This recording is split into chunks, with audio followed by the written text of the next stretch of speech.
Hello friends, आज हम start करते हैं। हमारा एक न्यू चैप्टर है सरफेस एरिया एंड वॉल्यूम। इसी सीरीज में हम स्टार्ट करते हैं आज से 11.1। आपके ओल्ड बुक से कुछ सीरीज रिड्यूस है, हम लेटेस्ट जो बुक्स है उसके अकॉर्डिंग ही एक्सरसाइज करेंगे। तो हमारा न्यू जो एक्सरसाइज है वो 11.1 या ओल्ड बुक से आप अगर देखें तो है 13.3।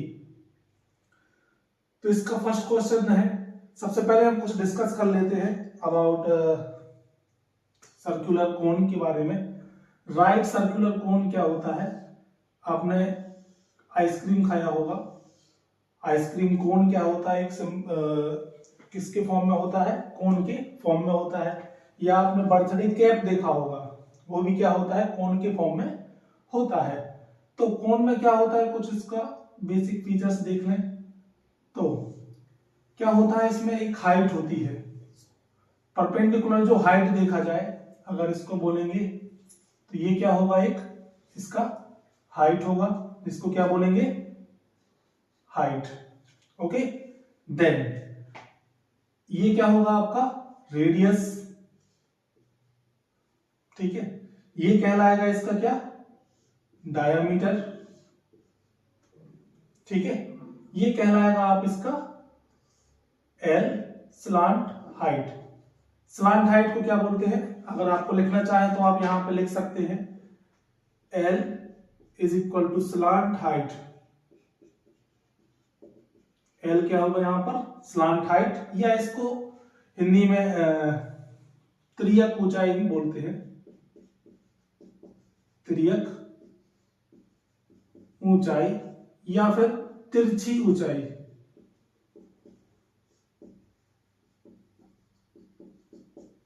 ठीक है, next one is H।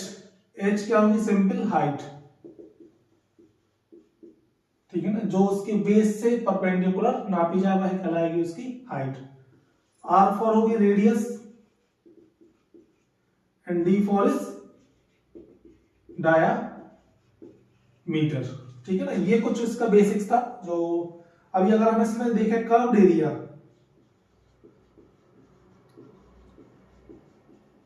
Curved area equal to क्या होता है इसका? Pi r L.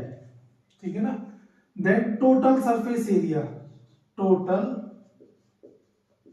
Surface area, total surface area क्या होगा? कर्व्ड क्या होता है, टोटल क्या होता है, पहले तो आपको ये समझना पड़ेगा। ठीक है ना, जैसे अगर हम इस बॉटल की बात करें तो बॉटल का अगर हम ये वाला पार्ट देखें, ये वाला जो पार्ट है ये कैसा है? घुमावदार पार्ट है। ये हमारा इतना अगर हम इसको कट कर दें तो ये क्या होगा? एक सिलेंडर कोन के फॉर्म में होगा। तो ये वाला जो पार्ट है, ये वाला जो एरिया है वो कहलाएगा हमारा कर्व्ड एरिया। और यदि इसी में अगर हम ये बेस वाला एरिया, अगर हम इसको यहां से कट करें तो जो बेस वाला एरिया होगा, बेस वाला एरिया कौन सा होगा इसमें? जो ये वाला पार्ट है। अगर कर्व्ड एरिया में, किसमें? कर्व्ड एरिया में बेस का एरिया ऐड कर दें, क्योंकि ये सर्कुलर है, राइट सर्कुलर है, तो ये पार्ट कैसा होगा? सर्कल के फॉर्म में होगा। तो यहां पर हमने क्या कर दिया? कर्व्ड वाले में पाई आर स्क्वायर जोड़ दिया। इसी को हम शॉर्ट में क्या लिख सकते हैं? पाई आर। हमने कॉमन ले लिया दोनों से, तो यहां बचेगा एल प्लस आर। तो ये बन गया हमारा टोटल सरफेस एरिया का formula. Then one more formula is slant height. Slant height क्या होगा? क्या बोलते हैं हम इसको? एल बोलते हैं। फॉर्मूला होगा इसका, ये अगर हम देखें तो इसमें क्या होगा? एक पाइथागोरस थ्योरम लग सकती है। ठीक है ना, पाइथागोरस थ्योरम लगेगी तो क्या हो जाएगा? सामने वाला हाइपोटेनियस एल स्क्वायर, वहां पे जाके क्या हो जाएगा? अंडर रूट क्या हो जाएगा? R square plus h square. ठीक है ना, ये आपका क्या है? ये इस क्वेश्चन से रिलेटेड है, ये बेसिक्स है जो आपको इस एक्सरसाइज में काम आने वाला है।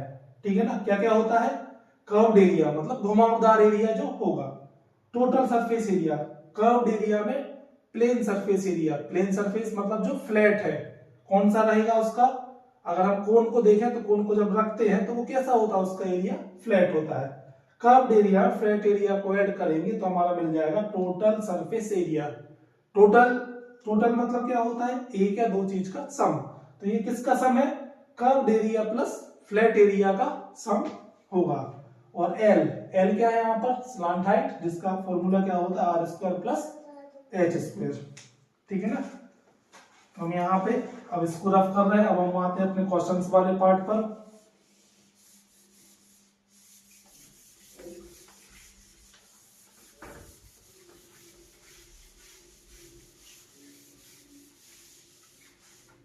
क्वेश्चंस वाले पार्ट पर आते हैं। यहां पर हमें क्या दिया था, डायामीटर ऑफ बेस। सबसे पहले लिखेंगे गिवन दैट, क्या दिया गया हमें इस क्वेश्चन में, D for diameter it is 10.5 centimetre.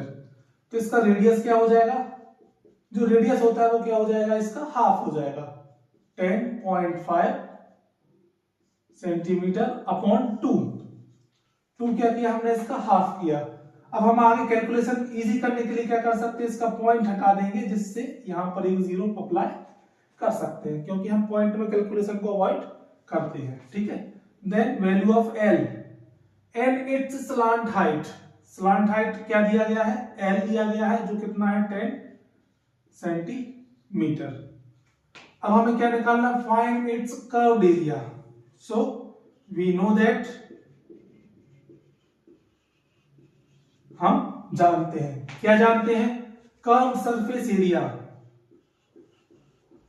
Curved surface area किसका, कोन का, of cone is equal to pi r l. अब बहुत से बच्चों को डाउट होता है पाई की कौन सी वैल्यू रखें। पाई की दो वैल्यू होती है, पाई की दो वैल्यू कौन सी होती है, 22/7 and sometimes we can use 3.14। कब हम 3.14 रखें और कब 22/7 रखें, ये बहुत से बच्चों को डाउट रहता है। तो क्या करते हैं, हमें जो गिवन है उसके बेसिस पर हम चूज करते हैं कि पाई की कौन सी वैल्यू रखा जाए।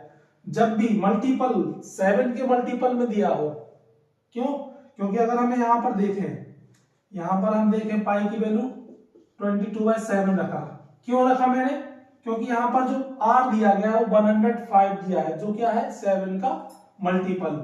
105 जो है वो क्या है 7 का मल्टीपल। 7 का मल्टीपल होने से क्या होगा, ये इजीली इससे कैंसिल हो सकता है। देन एल जो दिया गया हमें दिया है 10। ठीक है। अब हम क्या कर सकते हैं, कैंसिल आउट कर सकते हैं, 0 से 0 कैंसिल हो जाएगा, देन 2 से यहां कैंसिल हो जाएगा 11, देन 7 से हम इसको कैंसिल कर सकते हैं, 7 1 जा 7, रिमाइंडर इज 3, 7 5 जा 35, हमारा रिमाइंडर क्या बचा 11, 15, 15 1 जा 15, कैरी 5 कैरी 1, 15 1 16। चूंकि ये एरिया है तो एरिया हमारा यूनिट क्या था, सेंटीमीटर, तो इसमें क्या हो जाएगा सेंटीमीटर स्क्वायर। तो ये हमारा फाइनल आंसर हो गया। जब भी कोई आंसर लिखते हैं एरिया हो तो हम शॉर्ट में लिखते हैं कर्व्ड सरफेस एरिया। कोई भी एरिया हो, चाहे वो किसी का भी एरिया हो, चाहे ट्राइंगल का हो, चाहे रेक्टेंगल का हो, चाहे स्क्वायर का हो, एरिया ऑलवेज क्या होता है सेंटीमीटर स्क्वायर, क्योंकि यहां सेंटीमीटर दिया था, ऑलवेज स्क्वायर में लिखा जाता है। क्लियर है।